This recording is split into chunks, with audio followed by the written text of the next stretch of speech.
सबसे पहले crime exposure के दर्शकों को, तमाम जनता को रमज़ान अल मुबारक और 9 दुर्गों की 9 रात्रों की बहुत बहुत मुबारकबाद, हार्दिक शुभकामनाएं। मतलब निकल गया है तो पहचानते नहीं, और अब ऐसे नियम बना रहे हैं जैसे किसी को जानते नहीं। जी हाँ दोस्तों, मैं Arif Khan, crime exposure news room से।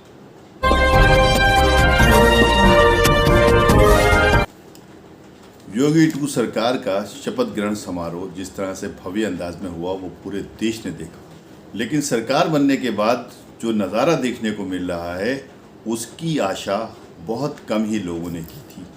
सरकार बनने के बाद सबसे पहले खबर आई कि योगी ने प्रोटोकॉल बना दिया है कि किसी भी मंत्री को उसके हिसाब से उसकी पसंद का स्टाफ नहीं मिलेगा। यानी अब जो पीएस या पीए या जो भी उनके लिए एक जो ब्यूरोक्रेट्स के जो स्टाफ मिलते थे, जो आईएएस के जो टाइप के जो स्टाफ मिलते थे, जो सेक्रेटरी होते थे, अब मंत्री को उसकी पसंद के वो लोग नहीं मिलेंगे। उनकी एक कोड आवंटित किया गया है और उस कोड की लिस्ट जो है संबंधित विभाग के मंत्री को भेजी जाएगी और उसमें से वो कोई एक कोड चूज़ करेगा और उस कोड के हिसाब से ही जो भी उस कोड के अंदर में जो बंदा होगा, ये नहीं मालूम होगा कि उसमें नाम क्या है, चेहरा क्या है या कौन है, वही उनको आवंटित कर दिया जाएगा। यानी एक तरह का लॉटरी सिस्टम है। जब वो कोड आपको आवंटित हो जाएगा और जैसे लिफाफा खुलता है, जब आप उसको खोलेंगे तो पता चलेगा कि अमुक व्यक्ति आपके साथ में काम करने के लिए आया है। अब चाहे पसंद हो या ना हो, लेकिन वो चूँकि कोड खुला है, एक लॉटरी सिस्टम से खुला है, वो तो आपको करना ही पड़ेगा, लेना ही पड़ेगा। योगी का जब ये फरमान आया तो थोड़ी सी नाराज़गी हुई, लेकिन उसके बाद में तुरंत दूसरा फरमान आया कि बिना इजाज़त के कोई मंत्री प्रदेश से बाहर नहीं जाएगा। साथ ही लग्जरी गाड़ियों की खरीद पर पाबंदी भी लगा दी गई और ये भी कहा गया कि दिल्ली आना जाना ज़रा कम रखिए। साथ में सबसे ख़ास बात ये रही कि 100 दिन का एजेंडा हर मंत्री को पकड़ा दिया गया और कहा गया कि ये आपके मंत्रालय से मुताल्लिक एजेंडा है, इस पर पढ़िए, इस पर मेहनत कीजिए, इस पर काम कीजिए और इस पे आपको काम ऐसे करना है कि 100 दिन के बाद जब समीक्षा बैठक होगी, आप जब आएंगे तो आपने क्या तैयारियां की हैं, किस प्रकार से काम किया है, उसके जवाब आपको देना पड़ेंगे। आपके सेक्रेटरी से जवाब नहीं लिए जाएंगे। इसलिए मंत्रियों को साफ संकेत दिए गए हैं कि मेहनत कीजिए। अब वो पहली वाली बात नहीं चलेगी कि सारा कुछ सेक्रेटरी के ऊपर छोड़ दिया और ख़ुद नेताजी आराम कर रहे हैं। अब आपको खुद मेहनत करके 100 दिन के एजेंडे के तहत आपको अपने मंत्रालय के प्रति काम करना होगा, जनहित के काम करना होंगे, लोगों के किसी फलाह बहबूद हो उसके काम करना होंगे, सरकारी स्कीमें किस तरह से लागू हों उसके लिए काम करना होगा, जनहित कार्यों में किस तरह से सरकार को सबसे ज़्यादा नंबर मिले उसके लिए आपको काम करना होगा।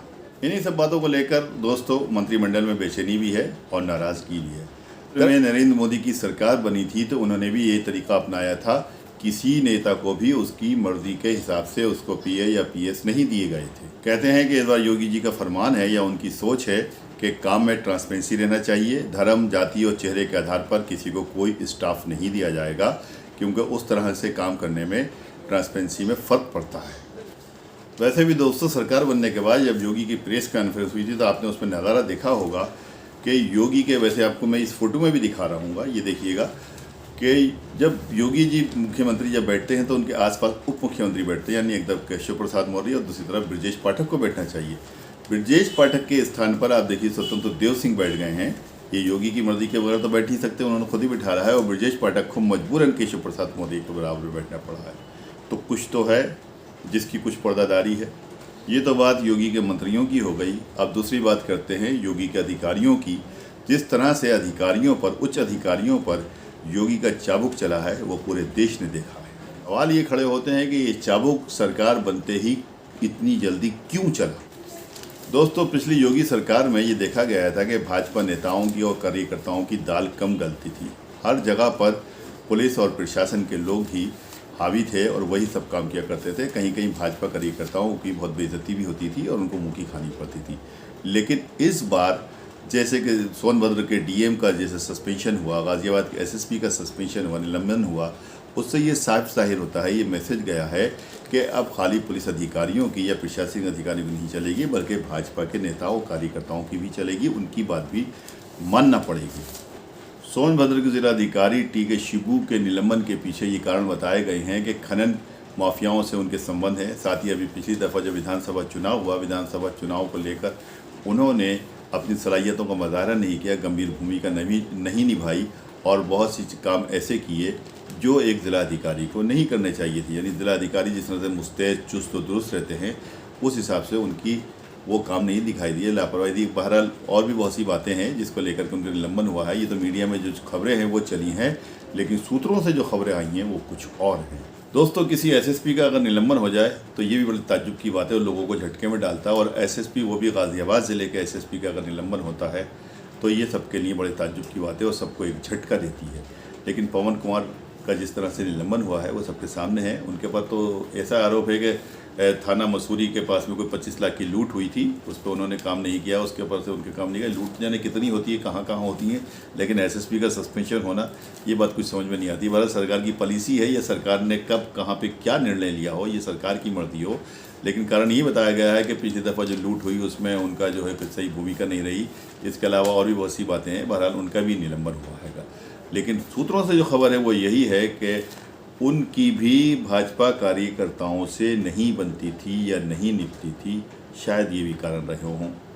25 लाख की लूट को लेके कितने बड़े एसएसपी का निलंबन होना ताज्जुब में डालता है, क्योंकि मैं जिस शहर रामपुर से बिलोंग करता हूँ, अभी भी कई चोरियाँ ऐसी बड़ी बड़ी चोरियाँ हैं जिनका आज तक खुलासा नहीं हुआ है। तो यहाँ के तो कितने एसपी आए चले गए, ना तो किसी से जवाब तलब हुआ है, ना ही किसी का निलंबन हुआ है। लेकिन बहरहाल जो भी रहा हो, सरकार की पॉलिसी है। लेकिन आरोप यही है कि उन्होंने 25 लाख की जो लूट हुई थी उस पर उन्होंने सही तरह से काम नहीं किया और दूसरी लापरवाहियाँ हैं और दूसरी अनियमितताएँ हैं जिसको लेकर के उनका निलंबन किया गया है। इन दो अधिकारियों के निलंबन से ब्यूरोक्रेट्स में, प्रशासनिक बड़े उच्च अधिकारियों में और पुलिस के उच्च अधिकारियों में क्या मैसेज गया है या उन्होंने इस संदेश को किस तरह से लिया है, ये तो आने वाला समय ही बताएगा। लेकिन जिस तरह से योगी ने अपने मंत्रियों पर नकेल कसी है और जिस तरह से बड़े उच्च अधिकारियों को निलंबन किया है, इससे ये साफ संकेत जाते हैं कि योगी को अब सरकार में पूरी तरह ट्रांसपेरेंसी चाहिए, ताकि आने वाले 2024 के चुनाव के लिए सही तरह से रणभूमि तैयार की जा सके। योगी के आदेशों से और योगी की कार्रवाई से ये साफ लगता है कि योगी जो है अब जनहित के लिए सबसे पहले सोचते हैं और जनहित कार्यों के लिए वो काम करते हैं। जिस तरह से ये निलंबन हुआ है और जिस तरह से उन्होंने अपने मंत्रियों के ऊपर आदेश और निर्देश दिए हैं, उससे लगता है कि जनहित को सबसे आगे रखकर अब ये सरकार चलेगी। वैसे लोग कहते हैं कि जिस तरह से भारतीय लोगों ने, भारतीय नागरिकों ने भाजपा नेताओं से उम्मीदें बांधी हैं, अगर वो इस प्रकार से काम नहीं करेंगे तो आने वाले चुनाव में उनको परेशानी हो सकती है। हो सकता है कि ये जो सब कुछ किया जा रहा हो तो 2024 का चुनाव बिल्कुल सामने और नज़दीक है। दोस्तों, वीडियो पसंद आई हो तो लाइक कीजिए, शेयर कीजिए और चैनल को ज़रूर सब्सक्राइब कीजिए ताकि डायरेक्ट नोटिफिकेशंस आप तक पहुंचते रहें। नेक्स्ट वीडियो में जल्द मुलाकात होगी, तब तक के लिए